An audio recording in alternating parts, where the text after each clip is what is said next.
Hello, I think we're ready to start. Hello, my name is Holly Walsh and welcome to the final BAFTA television session of 2022. This is the brilliant female performance in a comedy programme. The whole series has been celebrating the nominees of this year's Virgin Media British Academy Television Awards, or BAFTAs, and the nominees and winners for the British Academy Craft Awards. The television sessions are part of the BAFTA's Learning, Inclusion and Talent programme, helping to creatively inspire and engage the industry, budding talent and fans alike. And just to add, we have two brilliant BSL interpreters with us tonight, Katie and Vicky, who will be signing for us. So a little bit of housekeeping before we begin. Please join in the conversation using the hashtag what's the word when it's like a thingy, what's it? Like a pound sign, what do you call it? A hashtag, yeah, hashtag Virgin Media BAFTAs. And if you've got a question, there's a Q&A function at the bottom of this. If you understand technical stuff, congratulations.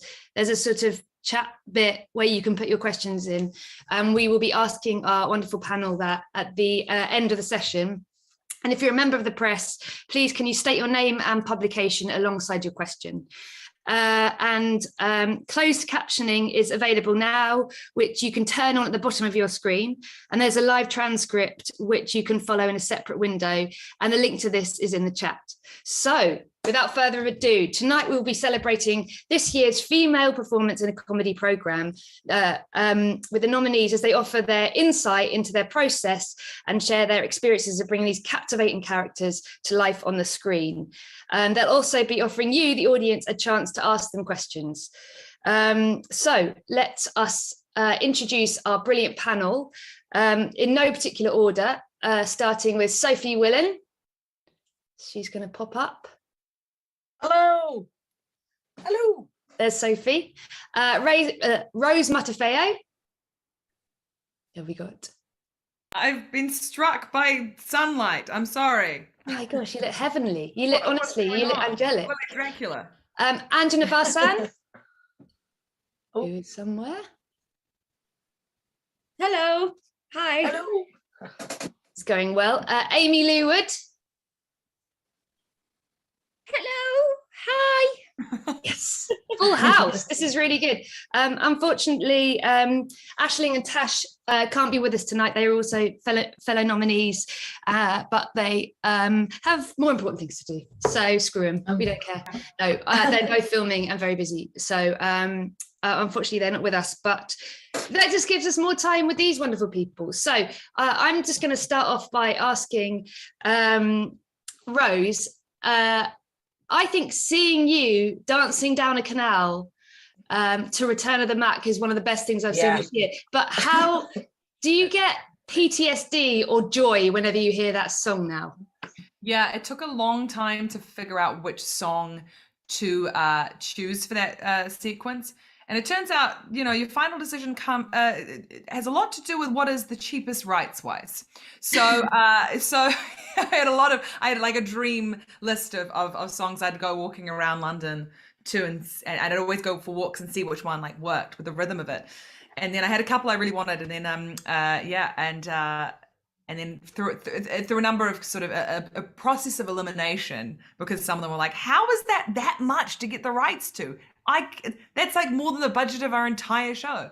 And then we thought of Return of the Mac, and it was a happy accident, like so many things are in TV, is that budget constraints lead to really, you know, wonderful things. What did you want? Your dream song? You know what? I've never revealed this, and it's going to be a scoop. No, it was a track by The Whispers. Keep on Loving Me. It was like a real 80s kind of more disco track, and it would have changed the entire thing. I think it would have changed the entire vibe of what that scene was, which feels a lot more triumphant, and especially with the slow-mo, because do you remember the Return of the Mac video, the music video was really like, it was just Mark Morrison walking slowly in slow motion in this leather jacket. Yeah, it's a lot of leather. It's very goth. It's a very goth look. It's such what is an R&B ballad? Yeah, it was such an amazing R&B goth look. There was a snake in that video. Go back and watch it. Like it's absolutely iconic. But But no, I still love that song, and I still get a lot of tweets from people saying they actually from a mum the other day was like, every time Return of the Mac comes on, me and my kids dance to it because it's Starstruck, and I'm like, the kids know why she's dancing, right? I was like, oh my gosh. Sophie, you had some of the sort of most iconic outfits since Villanelle, I think. You really rocked those sort of big coats. Amazing. Really Did you get to keep any of them at the end? I've got 2 in my closet, so I've not identical ones for continuity, or 2 different ones? Two. One of them was the baby pink one with the fluff here, and there was another one that was a leopard one that was for Joan that didn't get used, so I got to capitalize on that. Oh my God, you just cleaned out the wardrobe at the end. Yeah, she was great, Daniela, with the look, the costume. She did a brilliant job with it, because we wanted it to be quite camp and big, you know, and the female characters that are in the main show, they pop out from the backdrop, so the backdrop is a bit more kind of darker, and then they pop out. But she just did that brilliantly. She's really good. Yeah. Angela, did you have any massive earworms? I mean, I imagine you had to record a lot of those songs 55,000 times. Are there any that are never going to leave your head and you're stuck with? Probably Bashir with a good beard. Yes, that was like the first a banger, mate. That is a banger. And it's the first one that we all learned. So it's the one that I have in my head, like, yeah. But also, I think it helps the songs are genuinely catchy. So they're really amazing. Get bored of them. They're like really good songs. They are. I mean, there's got to be a playlist out there on Spotify. There is a Spotify playlist, yeah. So I need to get should release an album.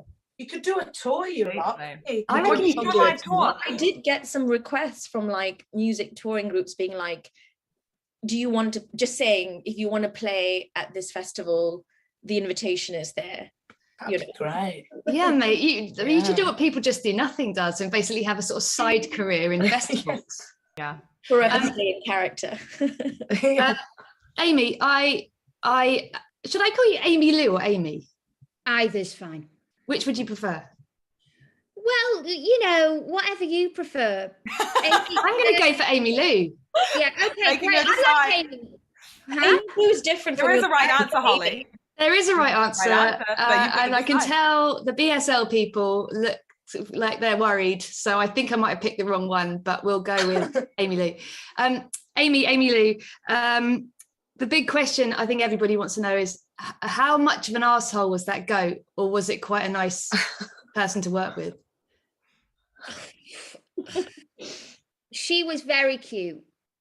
And what an answer. She knew it. And yeah, she, whenever she was on set, she dominated the space. But do you know what? Her acting really improved as it went on. I was so proud of it, because at the start, bless her, I think, you know, she just wasn't having it. She was not having it. And then by the end of it, it was like, you know, she was coming out of a trailer with a cigarette. She was like, just shouting across, what's the vegan option? Yeah, I'll have that. Exactly. Great. It was just really just confident. Her confidence grew a lot. But no, she was a little bit, I had no control over her. She led the way in absolutely everything. Was she well behaved when you had her in the car and everything? Because I can't imagine doing a car scene is easy at the best of times, let alone when you've got livestock in there. She pooed a lot. It was the poo that was the main issue. Did she wait for action before she pooed as well, just to let her know? Of course. She had hours to poo. Yeah. And as soon action. And it comes out. I heard Elizabeth Taylor did the same thing. Yeah, I was going to say, I know a lot of actors who wait till just about you're going to roll and then decide they need a toilet break. I feel it. Yeah.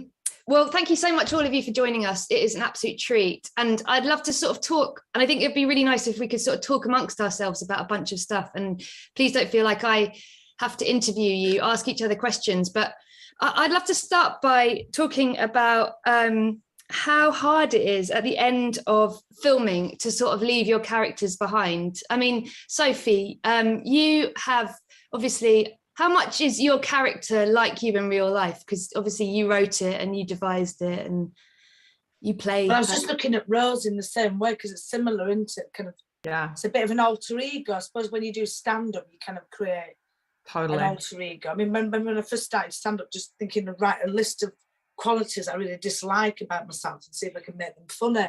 You know, so I suppose you start with that, which is kind of, and then with Alma, she's kind of based on me when I was 21, you know, because it was kind of, she was a lot younger, and that's when, you know, I did a bit of escorting or whatever, or the stuff that was going on, ex-boyfriends and stuff, was very much me when I was 21. But that was quite good, because when Alma was actually 30, she started to become her own person then. But there's definitely a crossover. So at the end of filming, do you find like at the end of a day's filming, do you find it easy just that's a different person, walk away, go home, play with your dog, you know, or does it feel like during that time of filming you sort of are her a bit? It does get a bit like that, and because we are similar characters, it is a bit odd.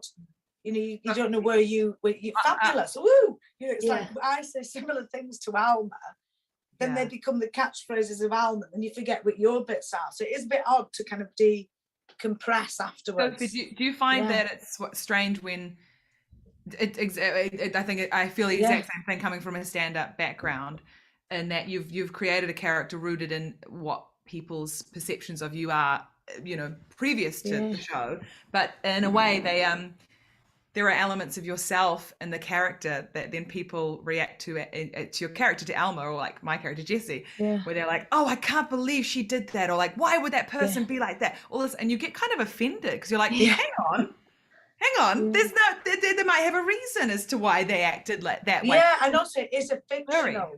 Yeah, because then it gets a weird thing, because you are playing a character and you make decisions for the character that, you know, you wouldn't particularly do yourself, you know. Yeah. Because it's like a multiverse. It's weird. Yeah, it is odd, isn't it? We're all mad, aren't we, really, that we do this as a job. Amy and Angela, you obviously, sorry to talk over you. Amy and Angela, you obviously are both written for, like, your characters were written by other people for you. Do you relate to those characters, and do you feel like as it went along, you had a lot in common with them, or do they feel quite different people to you? Let's start with Amy. I definitely have always related to Amy.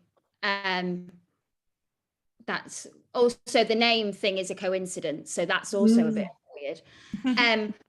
But yeah, I have always, I remember reading the scene that I had to audition with, and I was like, oh my God, I've said these things. I've said these things verbatim. But we are different, but I definitely think over time there's been I mean, it's been 3 seasons now, so there's definitely been a bit of a merge. And sometimes I find that quite hard sometimes, like more in my, not so much on set, but in my everyday life, when people come and talk to me, I do think what you're wanting right now is Amy from the show. Yeah, that's so interesting. Yeah. And I feel like people scream Alma at me. Do they scream Amy at you? But then I suppose you're called Amy. And so I'm like, oh yeah, that's me. And then I'm like, no, it's not me. Is it me? I don't know. So yeah, it's weird, because I do feel definitely like we are, but also we're like 10 years apart in age. Like I'm 10 years older than my character. So we are with that. Yeah.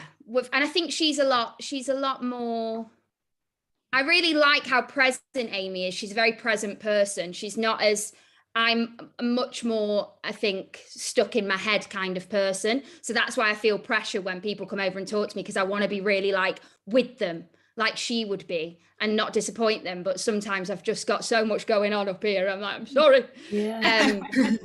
But yeah. But you are different, aren't you, than the kind of bubbly one?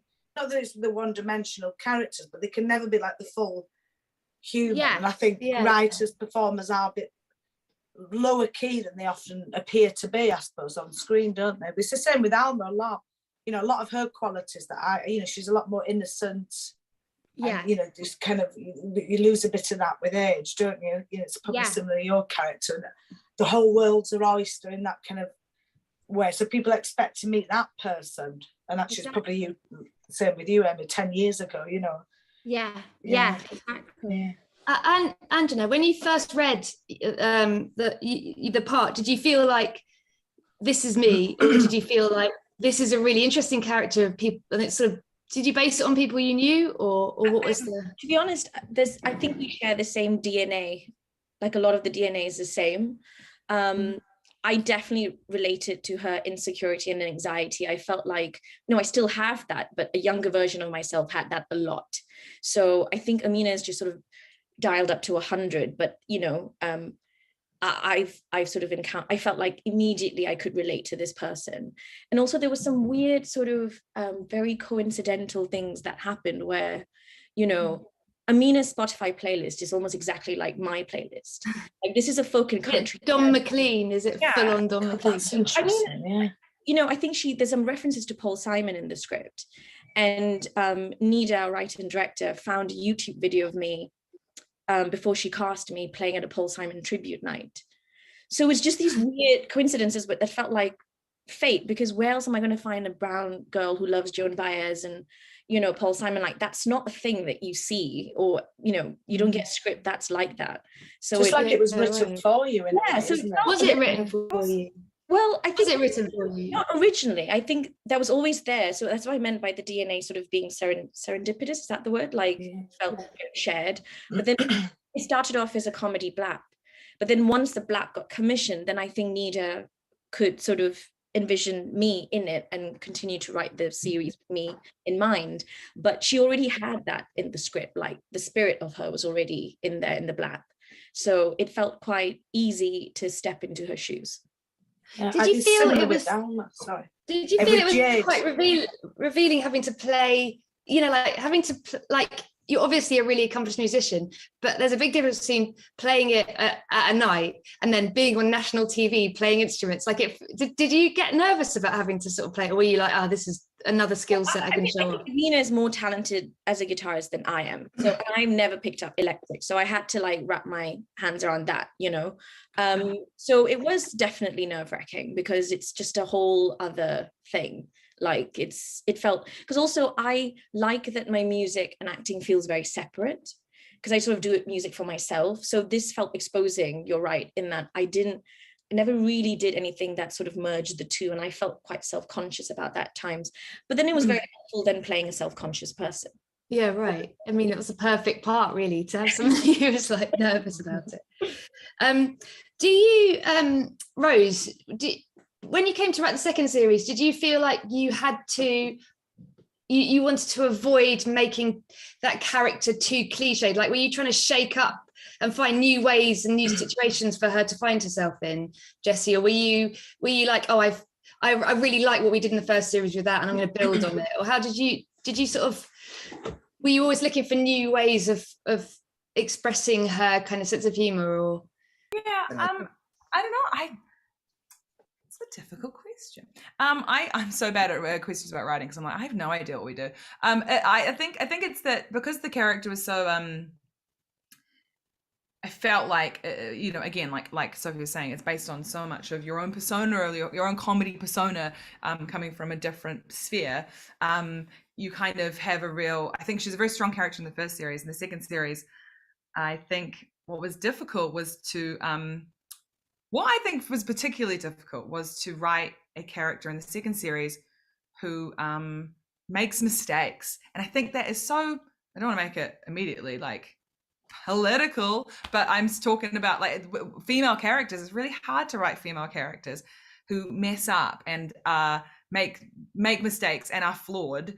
And I think they're held to this a different standard sometimes as particularly male, like in comedy as well. I think a lot of the reactions of the second series was like, why is she doing this? Why is she acting like that? Why is she being mean to Tom? Well, and I'm like, have you ever watched do you know about stakes, right? You know about like, complexities in character and stuff. And it was a real difficult thing to even get across the line, with the powers that be, or it would be like they'd question sort of like, oh, she's unlikable here. There's you're met with the go-to note. It's almost a cliche of a note, and I think it often gets leveled more. Well, having written a bunch of unlikable characters, it goes at women much more. It's the bossy, unlikable vibe. It's like a woman who doesn't like, in the second series, a woman who feels uncomfortable with being in a committed relationship. It's very interesting to see the people who quick to note that is unlikable. And you go, how is that unlikable? That's a personality trait. It's not. It's a very gendered kind of thing. But no, Sophia, you came across the same thing. Is that right? Well, no, I was going to say that, but then as you're saying that, I was thinking about as soon as women get into their love lives, everybody's got an opinion. Yeah. You know, it's weird, isn't it? Totally. It's really interesting. I had something similar with one of the first people who saw an Alma script before Caroline Aherne bursary and everything. Mm-hmm. He read it and said, "Oh, the thing is, female heroin addicts are not funny. They're very frightening, and it's very unlikable to see that in a you know, it's funny, isn't it? You think, God, that's hilarious. I know. Try telling Siobhan Filler in that. I mean, I know, yeah, exactly. So, and my mum is a drug addict, but she's a very funny, very likable person. You know, actually, they're very often very charming. That's, you know, you can get away with quite a lot, can't you? You know what I mean? So that is one of the scene in Alma, the scene where they're going for the drinks, and it's amazing. that is one of the funniest things I've seen, and it so comes from such a place of like, you know what you're writing about, and you know that's funny. You come from that world, and that's the important thing about having people writing from their own experiences, you know, and television. Yeah, and flawed women again. You know, they're both they're all loving and kind, but they're also quite mean and, you know, flawed. And I think that's nice to see, isn't it? To see people kind of disconnecting, making mistakes, trying to connect, you know. Mm-hmm. I think the beauty about all the shows is that they are really about women. It's not just like all of you are leads. You're all leads, but with really good female friends and female supporters. You know, like each of you has like a best friend or a group of best friends who are women who are also making mistakes, but also sort of they've got your back. I mean, Amy, I think your relationship with actually forgotten her name. This is terrible. What's your best friend called in? Maeve, that's it. I beg your pardon. I've watched it all, so I should remember this. But it's so sweet and nice, and like it's a really hardcore storyline that you're sort of talking about, and it seems kind of light because it's through Amy's eyes, and she's got that sort of sweetness to her. But you and Maeve have a really sweet, great way of talking about everything that happened on the bus. And did you find that was like nice that the scenes were written with women discussing it together, and it felt quite kind of protective and powerful in that way? Yeah. I mean, the detention scene from season 2 still makes me cry when I think about it, because we were really, that day we all, like, it really was like in real life we were having those same kind of chats, and we were all bonding so much. So it's still definitely, but this season, what I loved so much about in season 3, what I loved about Amy and Maeve's friendship is that they have an argument. And I was so sad, but also excited to see that, because I think it was so necessary that they fall out, because their friendship is so sweet and so loving and so supportive, and they're constantly, like me and Emma who play Maeve, we're constantly laughing at how many times in a season they ask each other if they're okay. You sure you're okay? Are you okay? You sure you're okay? They're constantly, but then we have this scene where, you know, there's conflict, but they have to go, but they're so honest with each other in that scene, and it's scary for both of them, because it's like that thing that you've got, especially when you're younger, where you're like, you know, our friendship's just, it's great, we just love each other so much, and we're just there. But then, you know, they get really real with each other, and I just think it was really important to see that happen, and because they are from very different worlds and they're very different people, and they're kind of soulmates in this weird way, but they are very different. And I think just having that, it made their relationship so much stronger, and I think deeper and more grown up. Like when I read that, it kind of gave me like goosebumps, because I was like, oh my God, they're growing up, like they're actually really growing up, because they're really getting into it now. And with each other, and they know that they trust each other enough, because they both have trust issues. They both find it hard to trust in their own ways, and they trust each other enough to fall out. And I think that is a huge thing. I also really loved the friendship you found with Maureen in season 3. I just thought that was so sweet and like so beautifully played by both of you. Thank you. I love her so much. Those were the most fun. With Samantha, because also I think that they're weirdly like, from different generations, but they're also so similar in their hearts. They're so similar, and it's like they needed to meet each other. I think it's always so satisfying as well when you see characters meet that haven't met before. Like it's exciting. New relationships sort of forming. Actually, Hercules and Xena, when they had a crossover episode, that was a crazy time when two characters, you're like, what? That's crazy. Sophie, your character and obviously Jade's character Leanne, they're such a lovely double act. Did you write that part with her in mind, or did you cast her and then you were like, oh my god, the chemistry, what a dream? Well, it's very similar to Anjana, because I had an idea for the best friend character, which was kind of an amalgamation of a lot of my friends at that time. But then I kept struggling to really get into that character, and I'd seen Jade perform a few. I just thought she was fantastic, just real natural talent, and just had that thing. I'd got drunk with her one night. We had a fabulous time drinking red wine, and I thought, God, I could actually hang out with you a lot. This could be quite real. And so then when I was writing it, as soon as I started writing it with her in mind, and with her accent being so strong, it kind of wrote itself as well, that Bristolian accent. A bit like with Lancashire, they have their own rhythms. So, you just sit at your computer writing in her accent, but badly. And then before you know it, it's written itself. So, and we had a fight, and that was very fun. We had a fight with fish. That was fantastic. If you've been annoying each other all week, you just get it all out at the end with raw fish. Cathartic. It's very cathartic. Yeah, but we got a bit nasty with each other in the script. I wanted that scene where, because I didn't want her to be this, especially because she's a bigger girl. We talked about weight and how you have the fat friend and how that feels for women who are bigger. Wanting to make her sexuality empowering and not something that was a joke. She had a really hot boyfriend that wasn't even mentioned. Just so, for her, she felt fab as Jay, but then also Leanne was an empowering figure. And also that she wasn't perfect. She wasn't just the brilliant, easygoing, fat friend confidant. She had flaws. She was judgmental. Her intentions were good, but there was some judgments there.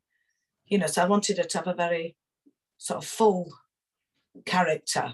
It's awful when they had that fish fight. You feel it. It's actually quite. It's so comical, but you're like, you don't want them to fight. Like you don't want them to fall out. It's like seeing your parents rowing. You're like, this isn't right. You're a unit. Well, actually, it was all the crew were throwing fish at us. And I thought, you bastards, you waited. Why did you write when you wrote that in the script, Sophie? Were you also going, I do not want to do this on the day? Like, are you looking for? Were you like, I can't believe I'm writing this? Were you looking forward to scenes, Rose, which I wanted to talk to you about a bit.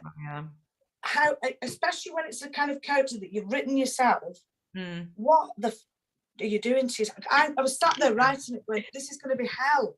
Why am I doing this? But you want to have it in. And that was your sex scenes were like, you look, it's kind of like you're that episode, you're feeling really sexy, and you're really into it, and you're like really feeling your sexuality. And like mine is I think that's worse. No, it is harder. Mine's like a drunk sex scene. It's a good. It's brilliant. I mean, it was interesting. It was. I agree, because it's like having a comical sex scene was easier than any scene where I'm having to be intimate or even hug or kiss. Like I don't, or like hold hands with someone. I don't like that. It's like no. I don't want to have to looking lovingly into someone's eyes or like awful. Mean. That's with James. He was my friend.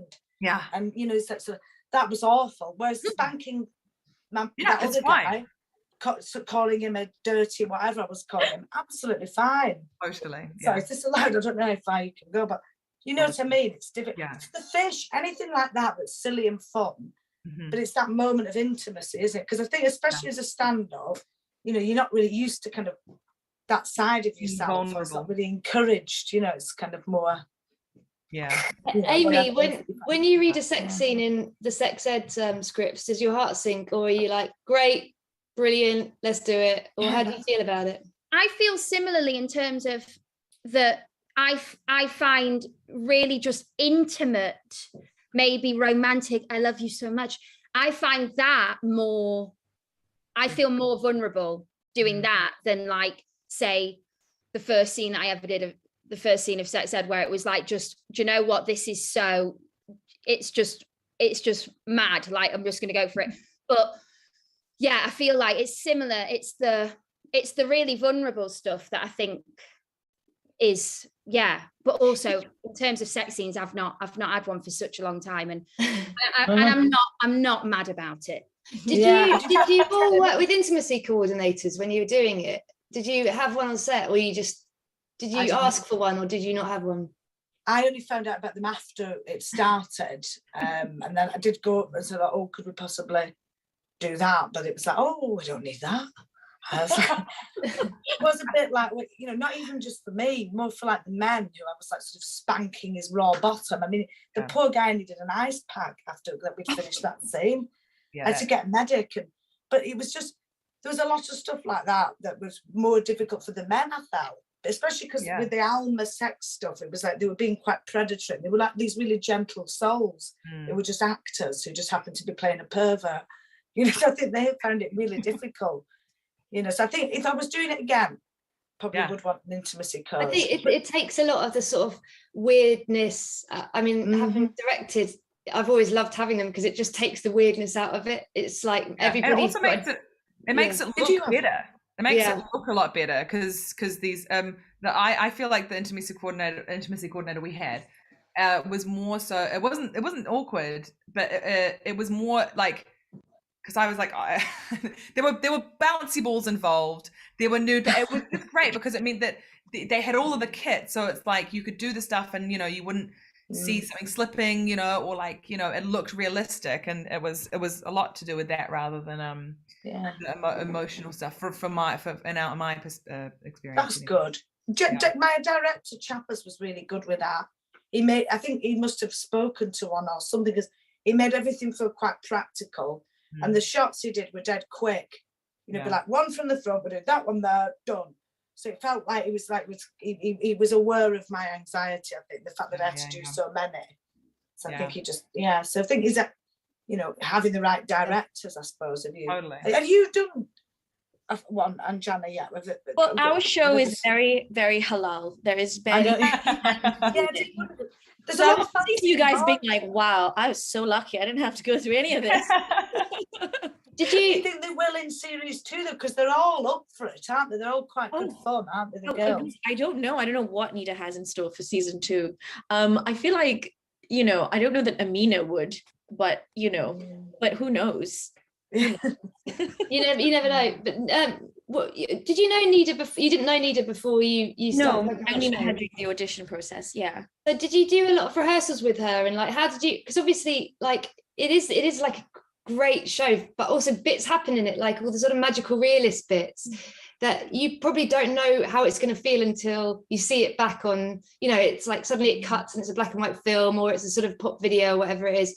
Did you kind of see her vision as it was being made, or when you watched it for the first time, you're like, okay, that's what we were doing? Yeah, no, I think it was so clear on the page. I think she's just a brilliant writer that you can sort of envision everything as you're reading it. And also she's one of those directors that you just sort of go, I could trust you 101%. I didn't feel like I ever had to like look back at the camera to see how anything worked, because I just trusted her so much.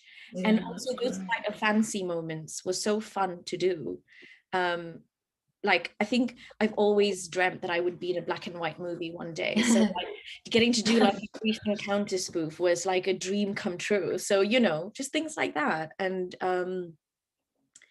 I forgot the question a little bit, but it was I guess that you've answered it, which is sort of is it easy, did you find it easy to trust Nida and sort of like look into her vision, and were you surprised at the end when you were like, oh, that's what that was going to turn out like? Or did she sort of explain it as it went along? And she definitely like exceeded my expectations. I think because I watched the blap and I knew what she did with a 10-minute blap with the low budget, and I saw what she could achieve with that.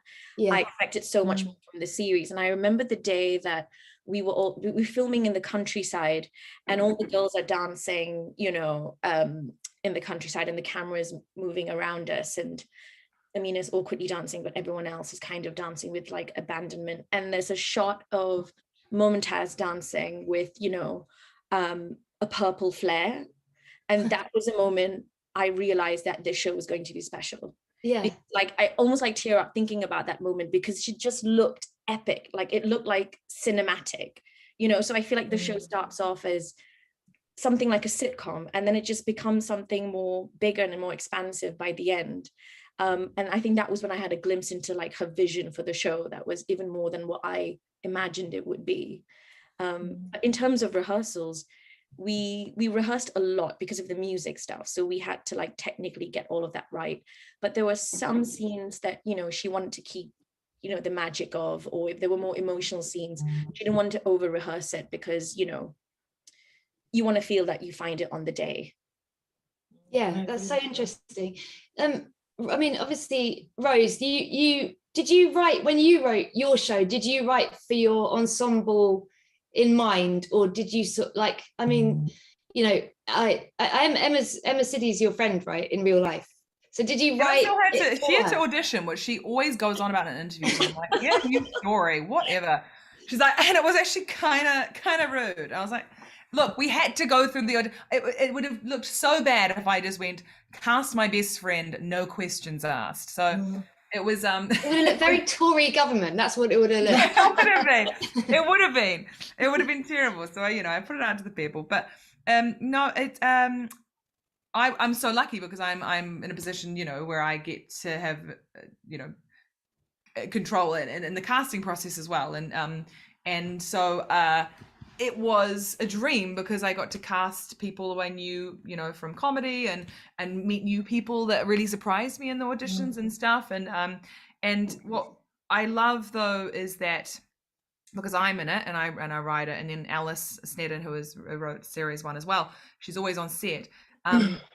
We having the writers on set and having this ensemble cast who have got such a strong background oftentimes in improv and all of that, we were always able to write towards the characters, particularly in the second series. It's like, oh my gosh, we have this amazing ensemble cast, and being able to, in comedy, write towards people's strengths is just a dream as a writer, because you go, that person's great at that, and that person has amazing chemistry, so let's just write a scene with them. And it feels like you've got like a toy box of these incredible performers. And then was Alice like, I want to write a scene with me and Minnie Driver, because if we're going to have a famous person in it, I want to be in the scene. Can I tell you, Alice Snedden is in this show under duress. The first series, she filled in for a last minute dropout of cast, because he couldn't make it to the guy. So we're like, Alice, can you just please just be in it? She's like so mad that she's in the first series. Second series wasn't supposed to be in that episode. A cast member was unavailable, so we wrote her in.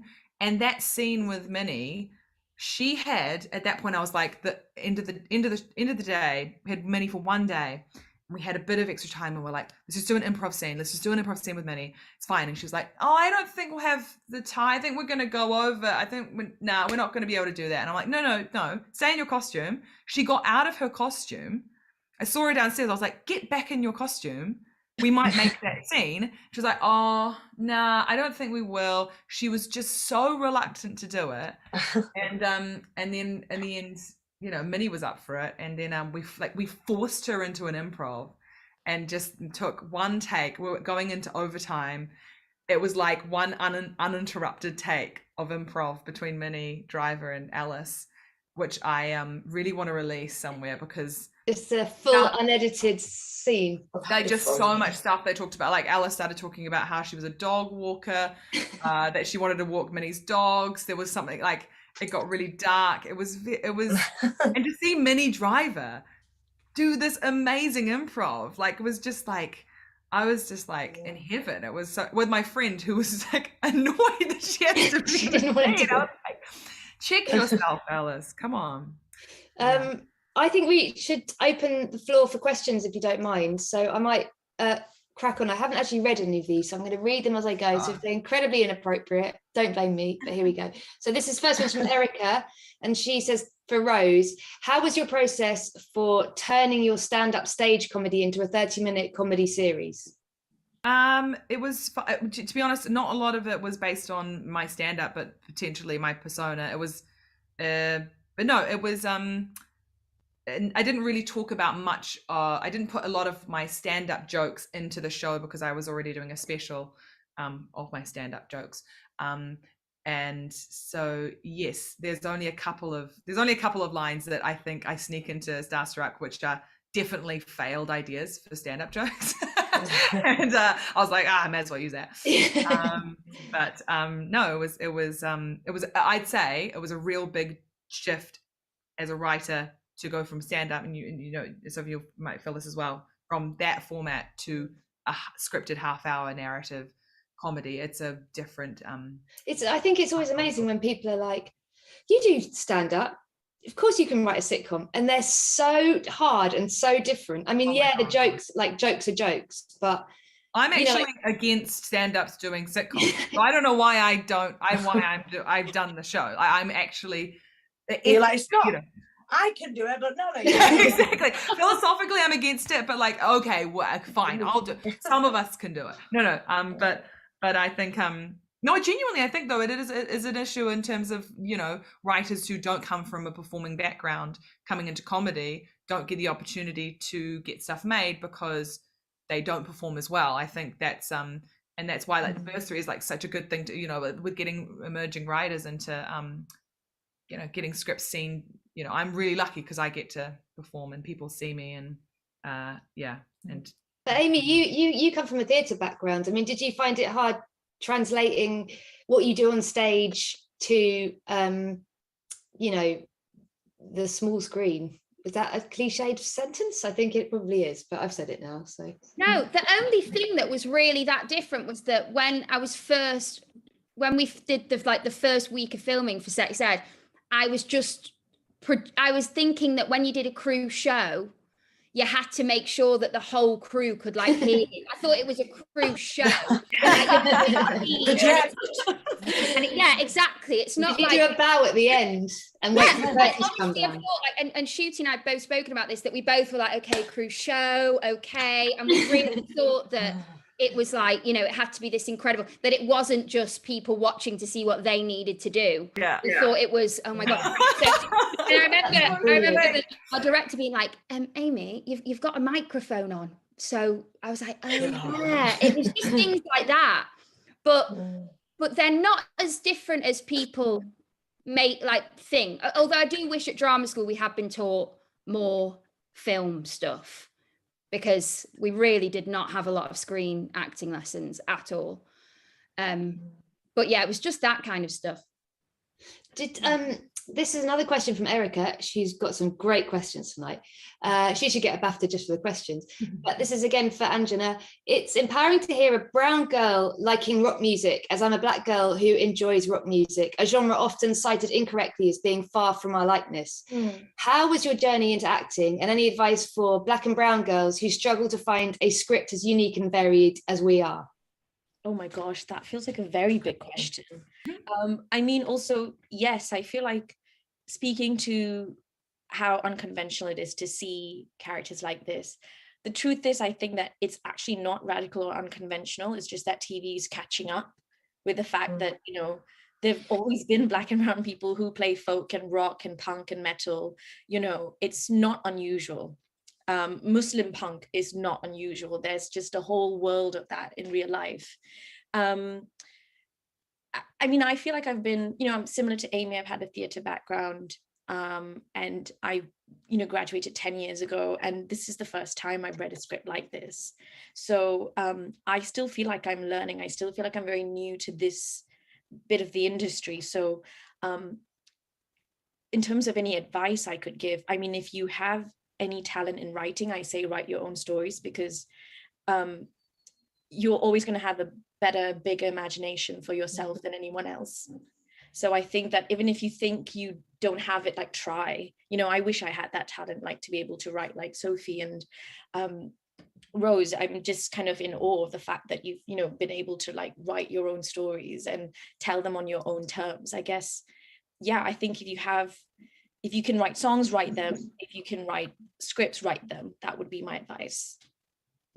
Good advice. Yeah, I think there is an element of sort of making work for yourself, you know, like going out, writing the parts you want to see on TV. Yeah. And I think the message of the show is a little bit like that. It's about making art on your own terms, because the band, I think that is what the punk DIY. Yeah, that's so anyway. true. Yeah.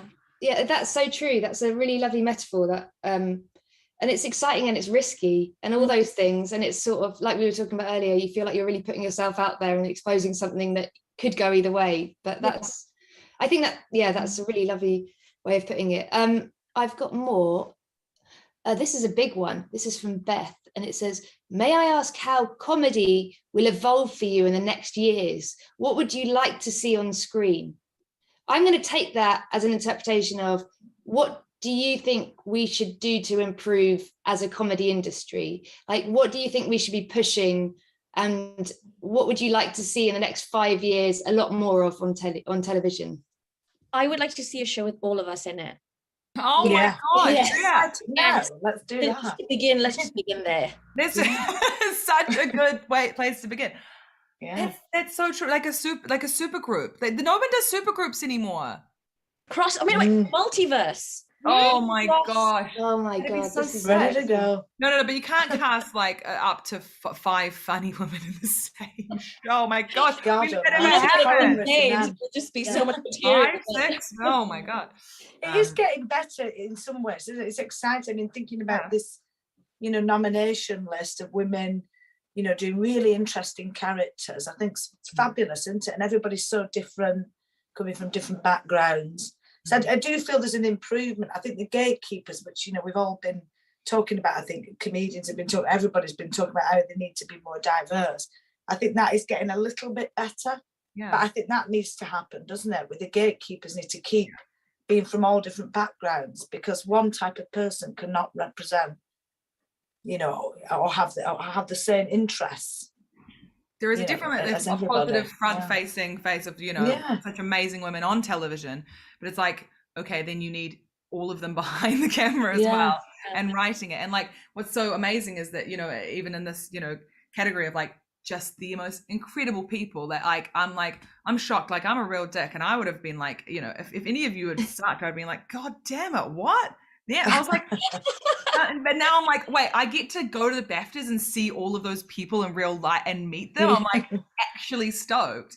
And it's like, I think it's also because, like, you know, you work with Anita, and like you know, Karen Main directed the first series, and so those things are improving in terms of like, you know, who's directing them, who's producing these shows, who's show running them.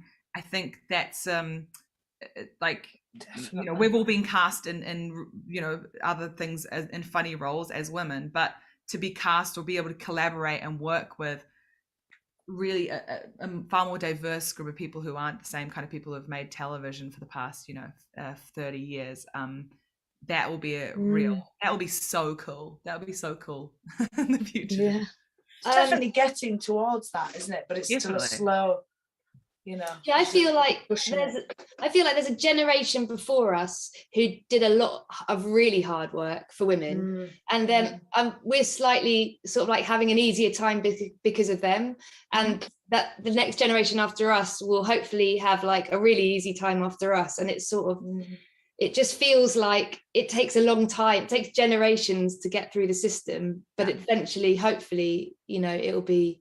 Even to feel empowered at this moment in time, to even what we were talking about before of getting a note about an unlikable female character, and to, you know, in previous, you know, that sucks no matter when that like note would come to you, but to be in a position where you go, I actually feel like I am supported enough by enough people to go, that note sucks.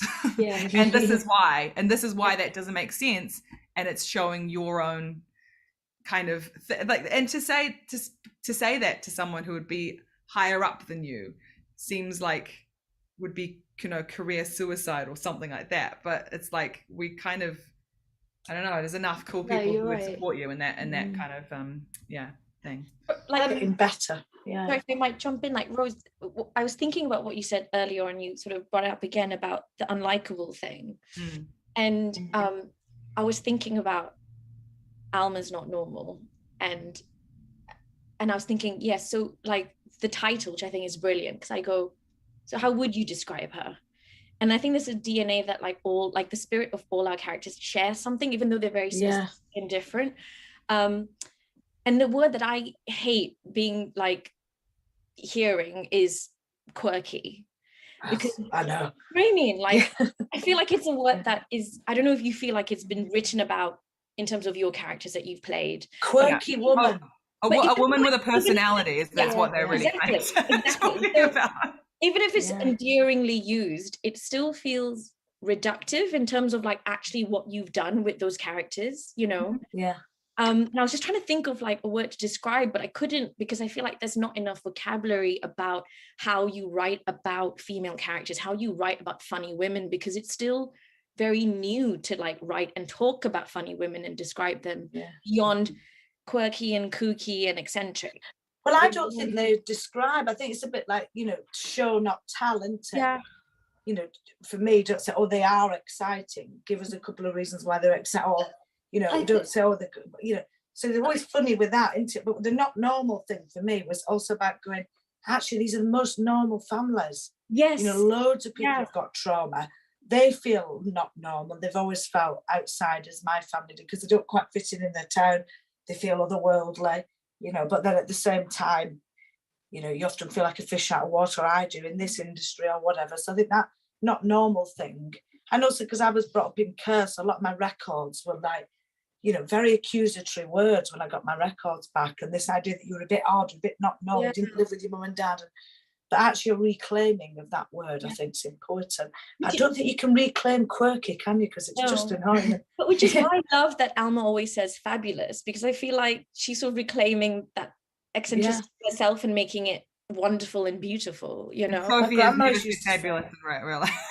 I've never heard Sophie say fabulous in real life. One thing I love about all four of your characters as well, and it was interesting because we've talked a lot about the sort of writing of the characters, but I think all four of you do an amazing job physically at being really funny and unflattering and unelegant and gawky and great and all the things that you love about your friends, and that you sort of, I think there's something really great that's coming through in a new generation of female, you know, stars like yourselves, who are sort of like embracing the messiness of being a woman. You know, like I just think, Anjana, or your face says it all. When you take everything with your face, like that wonderful first scene where you're like with your parents on that arranged marriage, and your face just drops in the most amazing way, and it's so sweet and sort of heartbreaking and funny and wonderful.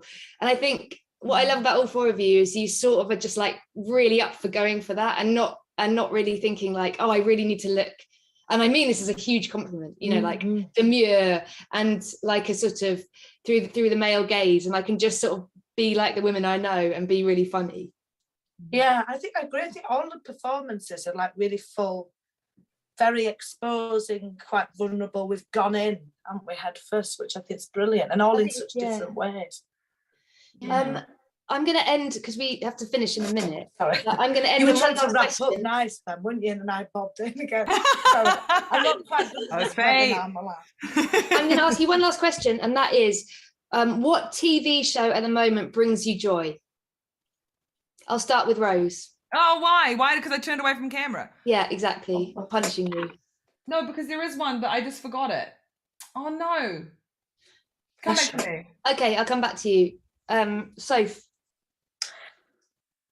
I've just been watching a lot of true crime. I'm not going to lie. Which one in particular? Anything scripted. What did I watch last that I quite enjoyed? But it's dead depressing, isn't it? It's like, oh, a man murdered a woman. I think Embrace it. Oh, what's it called? The one, the crazy clown who actually was a murderer. He was murdering loads of people. I don't know why it brought me joy. It shouldn't, should it? But when you're in this world all the time, you know, you need a break. You think, oh, where's your break? Oh, I'm going to watch the man murder a few people. Yeah, I mean, I just watched, like, I spent last night watching a Mary Whitehouse documentary, so I feel... Oh, Amy, nice. what's your Amy, I'm going to go with Amy Lou to end this. What TV show brings you joy? Well, I'm quite late to the party, but I started watching Search Party. So good.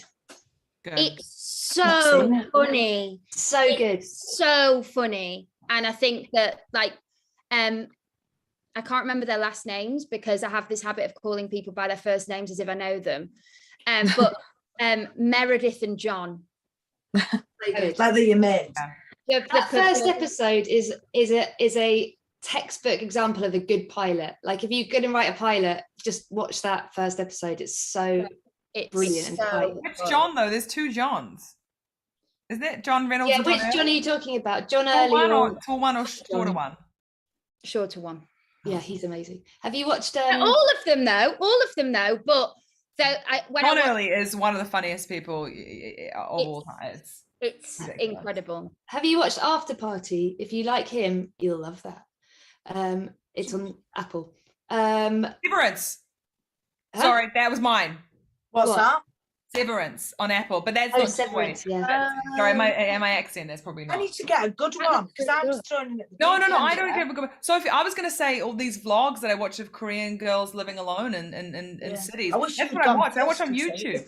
Yeah, it's fantastic, and that brings me genuine joy. Yeah. Angela, last but not least, what TV show brings you joy, or TV in general? Genuinely, I binged Interior Design Masters with Alan Carr. Like that's so good. Choice. Although the bars last week I thought were a disappointment for the final, but we'll brush over that. But I'm glad. I don't want to spoiler if someone hasn't. But I'm glad the person who won because I'm a fan. Interesting. Oh, I've got a better one. Sorry, I just want to say something less creepy than serial killers. I don't want to be like serial killers. The Dog House. Have you watched that? No. Oh, it's lovely. Dogs who have lost their homes.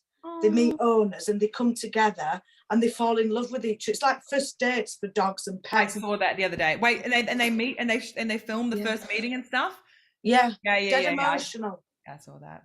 Like I'm gonna find all four of you, and we're gonna commandeer a table at the BAFTAs just to continue this conversation alone. Yes, thank you so much for all your time and insight and wonderfulness. And I'm sure I'm supposed to say something at the end that wraps this up, but I do. Thank you, panel and audience. Catch up on this session and much more over on BAFTA YouTube channel and BAFTA's social channels. And of course, good luck to our nominees and tune into the Virgin Media British Academy Television Awards on Sunday the 8th of May on BBC One. Can't believe. Exciting, isn't it? So exciting. So excited. Thanks a lot, guys. Thank you so much. Thank you. Oh, bye. Bye.